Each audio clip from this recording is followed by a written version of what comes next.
Bonjour et bienvenue dans le comptoir de l'info. Aujourd'hui, à l'occasion d'un colloque sur le bois, les collectivités territoriales et les professionnels, les coopérations incontournables pour développer le bois énergie, nous recevons deux personnes incontournables dans la filière bois de Midi-Pyrénées. Cécile Goub, bonjour. Vous faites partie vous êtes affichée de direction à Cofogar Alliance Forêt Bois. Et en face de vous, il y a Vincent Richard. Vincent Richard, bonjour. Vous êtes de Midi-Pyrénées Bois, chargé de mission dans ce qu'on appelle le bois énergie. Exactement. Alors je vais dire quelques chiffres, vous me direz si oui ou non c'est vrai, pendant qu'on voit des images de bois.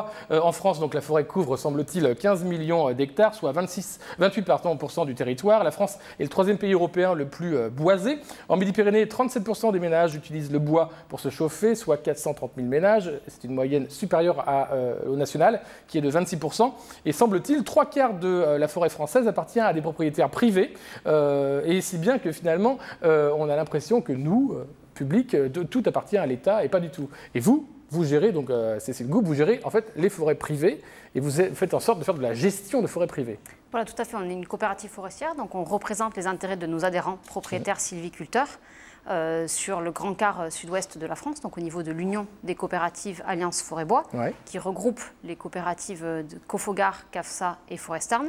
Et on représente au total à peu près 44 000 propriétaires forestiers privés. Effectivement, nous, on travaille que pour représenter leurs intérêts au niveau du développement de la filière. Le but, c'est que vous leur dites, bah voilà, messieurs, dames, vous avez des forêts, vous vous en occupez pas parce que vous n'avez pas forcément le temps.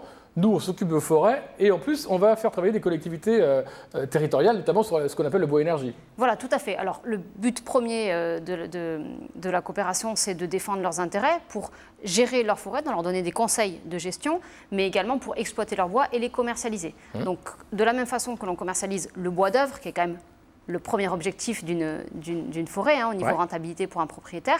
On fait également du bois d'industrie et en complément du bois énergie, ce sujet sur lequel on travaille beaucoup avec les collectivités, effectivement, qui sont les demandeurs, on va dire, de combustible. Je montre ça. Alors ça, c'est du bois déchiqueté, c'est ça? C'est tout petit, là, ça fait quoi, 1 cm².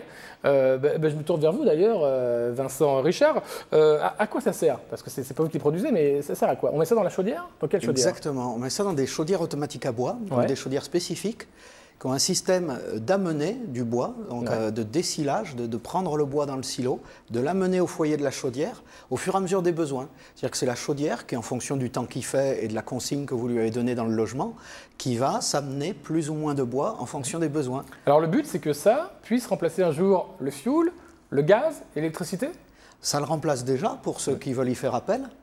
Ça n'a pas vocation à chauffer tout le monde, parce que je suppose qu'on va en parler, il n'y a pas suffisamment de bois pour chauffer tout le monde, mais il y a quand même de quoi développer ce système-là, donc pour du chauffage automatique à bois, en complément des chauffages à bois classiques, le bois bûche, et en complément également du granulé. Alors on va voir une image d'un réseau de chaleur. Je pense qu'ils se ressemblent tous, il y en a à Castres, il y en a partout. C'est-à-dire qu'en fait, voilà, on a du bois qui arrive d'un peu partout, de la forêt ou éventuellement de la sylviculture peut-être. Et puis ce bois doit servir à alimenter une école publique, un hôpital et un lotissement privé.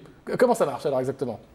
C'est ça en fait, c'est-à-dire que tout le bois est récolté, traité ou pas traité? Mais comme sur une installation de gaz, sauf que la différence c'est le combustible en fait. Donc on va amener du bois qui correspond à un cahier des charges bien précis, parce que les chaudières bois ont des cahiers des charges bien spécifiques. En fonction de ce cahier des charges, le client va nous demander un type de bois ou un autre, on va l'amener sur le site. Il y a des silos en général, alors des fois des aires de stockage plus ou moins importantes, des silos de contenance. Nous, on va l'amener en fonction des cadencements que l'on va nous demander.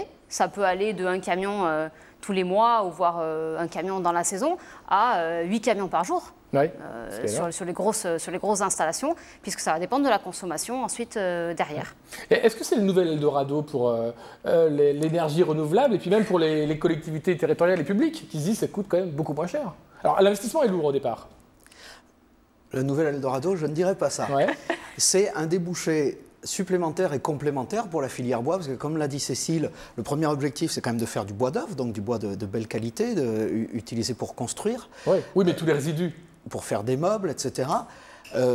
Effectivement, pour les résidus d'utilisation du bois d'œuvre, pour également donc, les bois forestiers de mauvaise qualité ou résultant d'opérations d'entretien de la forêt, il y a ce débouché. Donc c'est un débouché supplémentaire pour la filière bois. C'est à ce titre que l'interprofession régionale de la filière bois est intéressée pour ajouter une corde à son arc, ajouter un débouché supplémentaire, ou du moins amplifier ce débouché, puisqu'il existe déjà quand même. Oui, mais moi je suis maire d'une ville, je me dis je vais investir dans un hôpital. L'hôpital, il va durer 50 ans. Très bonne idée.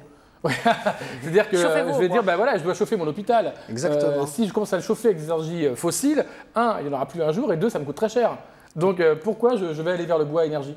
Alors effectivement, pourquoi? Parce que c'est écologique, renouvelable, et parce que ça coûte moins cher à l'usage. Ouais. C'est le calcul qu'ont fait un certain nombre d'élus, notamment des maires, en région.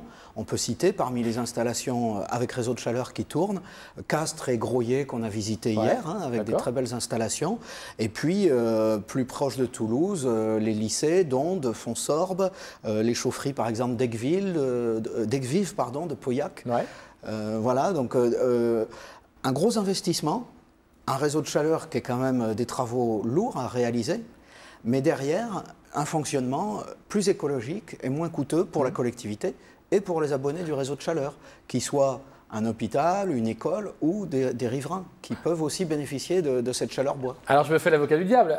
Vous êtes donc Cofogar Alliance Forêt-Bois. Vous gérez le bois de gens qui sont privés.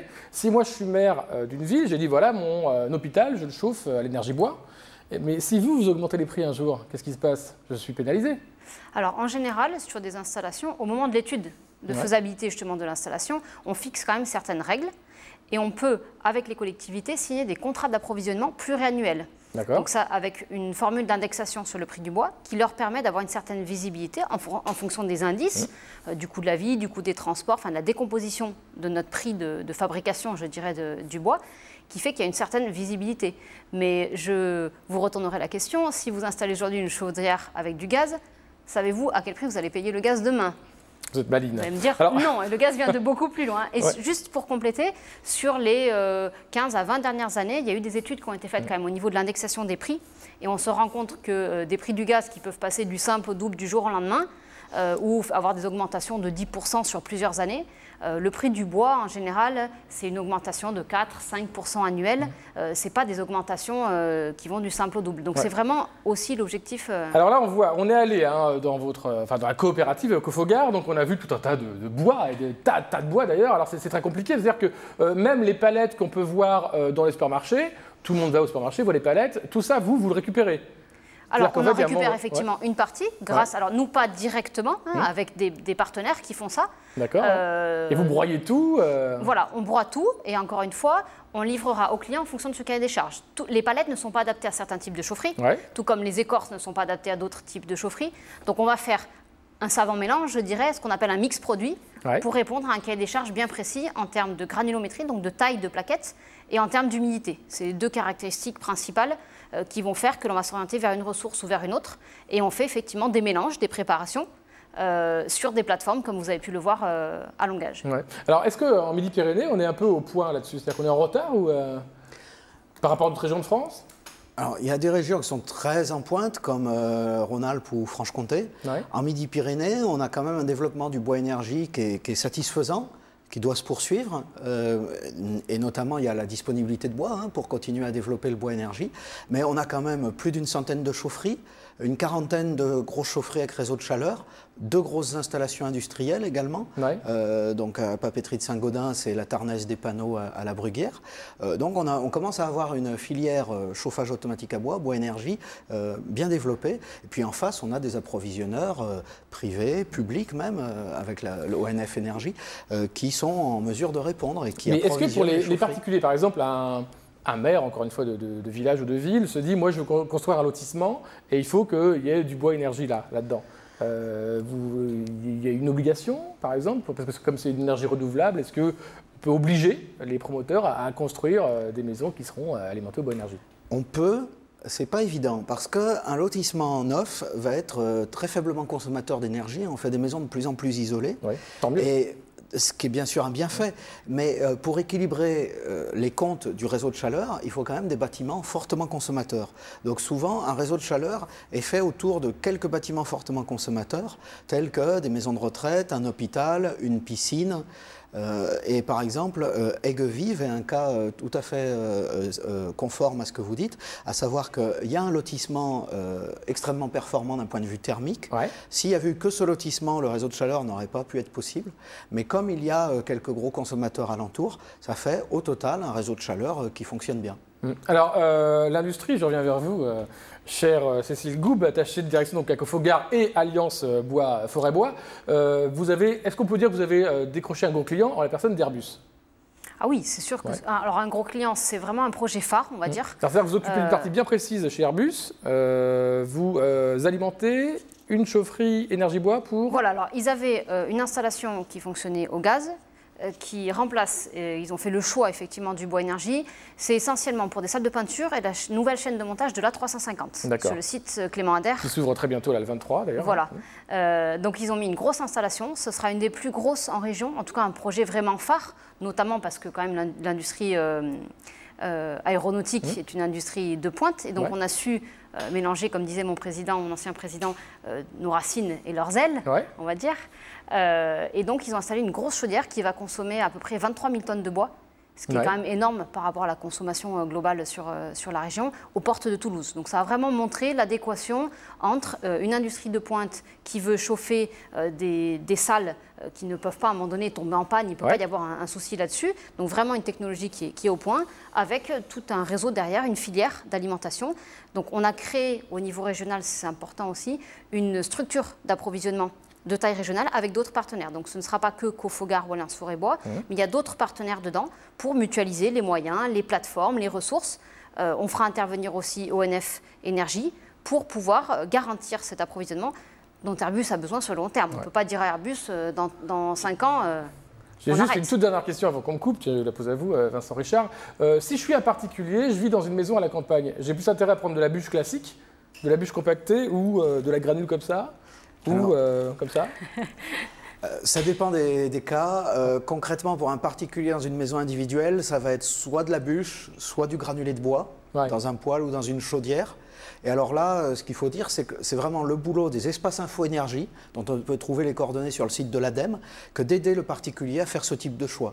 On va vraiment avoir une analyse au cas par cas, un conseil au cas par cas auprès des espaces info énergie. Donc le bois énergie d'utilité publique, il y avait un congrès aujourd'hui entre professionnels et les collectivités territoriales. Merci à tous les deux. Qui se déroule à l'hôtel de région grâce à l'accueil de la région. Terminé. Merci à tous. Dans la seconde partie, Greg Lamazère.